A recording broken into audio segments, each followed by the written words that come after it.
Shalom shalom தேவனுடைய பரிசுத்தவான்களே, இந்த இனிய காலை பொழுது உங்களுக்கு ஆசிர்வாதமாக அமையட்டும்.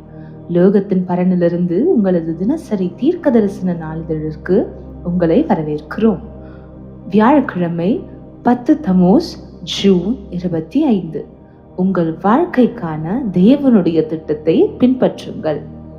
எபேசியர் 2:10. ஏனெனில் நற்கிரியைகளை செய்கிறதற்கு நாம் கிறிஸ்து இயேசுவுக்குள் சிருஷ்டிக்கப்பட்டு தேவனுடைய செய்கையாயிருக்கிறோம். அவைகளில் நாம் நடக்கும்படி அவர் முன்னதாக அவைகளை ஆயத்தம் பண்ணி இருக்கிறார். நீங்கள் உங்கள் வாழ்க்கையை திரும்பி பார்த்து ஆவியானவரோடு இணைந்திருக்கிறீர்களா என்பதையும், உங்கள் வாழ்க்கைக்கான தேவனுடைய திட்டத்தை பின்பற்றுகிறீர்களா என்பதையும் உறுதிப்படுத்திக் கொள்வது மிகவும் முக்கியம். நீங்கள் அவருக்கு செவி கொடுத்தால் அவர் எப்போதும் உங்களை சரியான வழியில் நடத்துவார். பரிசுத்த ஆவியானவரை குறித்து ராஜா இயேசு கூறும்போது, அவர் உங்களை சகல சத்தியத்திற்குள்ளும் நடத்துவார் என்றார். யோவான் 16:13. உங்கள் வாழ்க்கையை அவரிடம் நம்பி ஒப்படையுங்கள். அவர் உங்களுக்கான தேவனுடைய பூரண சித்தத்தில் உங்களை வழி நடத்துவார். நீங்கள் தேவனுடைய திட்டத்தில் நடக்கும்போது அவருடைய சித்தத்திற்குட்பட்டு உங்களுக்கு தேவையான அனைத்தும் சரியான நேரத்தில் வழங்கப்படும். உங்கள் பயணத்தின் ஒவ்வொரு மைல் கல்லிலும் உங்களுக்கு தேவையானவை அனைத்தும் ஏற்கனவே ஆயத்தமாக இருக்கும். ஏனெனில் நீங்கள் தேவன் உங்களுக்காக திட்டமிட்ட பாதையில் இருக்கிறீர்கள். நீங்கள் சரியான பாதையில் இருப்பதாலும் ஆவியானவரால் வழிநடத்தப்படுவதாலும் வீணாக போராட வேண்டிய அவசியம் இருக்காது. சிலர் தங்கள் வாழ்க்கைக்கான தேவனுடைய நோக்கத்தோடு எந்த தொடர்பும் இல்லாத சுய லட்சியங்களை துரத்துகிறார்கள். அவர்கள் பரிசுத்த ஆவியானவரின் வழிநடத்துதலுக்கு தங்களை ஒப்பு கொடுப்பதில்லை. மற்றவர்கள் செய்கிறார்கள் என்பதற்காக நீங்களும் ஒன்றை செய்ய வேண்டும் என்று தேவன் விரும்புவதில்லை. அவருடைய வழிநடத்துதலை தேடி அதை பின்பற்றுங்கள். அவருடைய வார்த்தைக்கு உங்களை ஒப்பு கொடுங்கள். அவருடைய வார்த்தையே உண்மையான ஒளி. சங்கீதக்காரன் சங்கீதம் 16:11 ஜீவ மார்க்கத்தை எனக்கு தெரியப்படுத்துவீர் என்று கூறினார். அது எப்படி?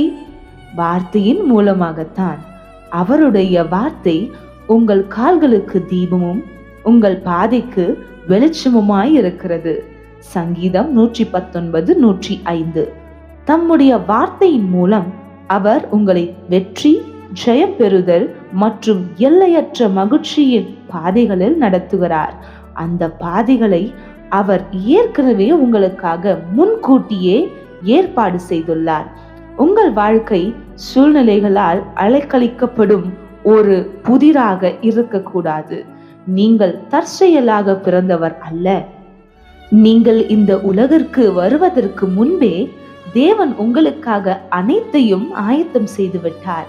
அதாவது அவருடைய முன்குறித்தல் உங்களுக்குள் கிரியையை செய்கிறது. சுயநல லட்சியங்களின் தற்காலிக இன்பங்கள் உங்களை திசை திருப்ப அனுமதிக்காதீர்கள். நீங்கள் சந்திக்கும் எந்த ஒரு சாதகமற்ற சூழ்நிலையை கண்டும் கலங்காதீர்கள். மாறாக முழு இருதயத்தோடு அவருக்கு ஊழியம் செய்வதன் மூலமும் அவருடைய வார்த்தையில் வாழ்வதன் மூலமும் உங்கள் வாழ்க்கையான தேவனுடைய திட்டத்தை பின்பற்றி நிலைத்திருக்க தேர்ந்தெடுங்கள். அப்போது அவர் உங்களின் தெய்வீக நோக்கத்தை நிறைவேற்ற உங்களை வழி நடத்துவார். தீர்க்க தரிசன அறிக்கை.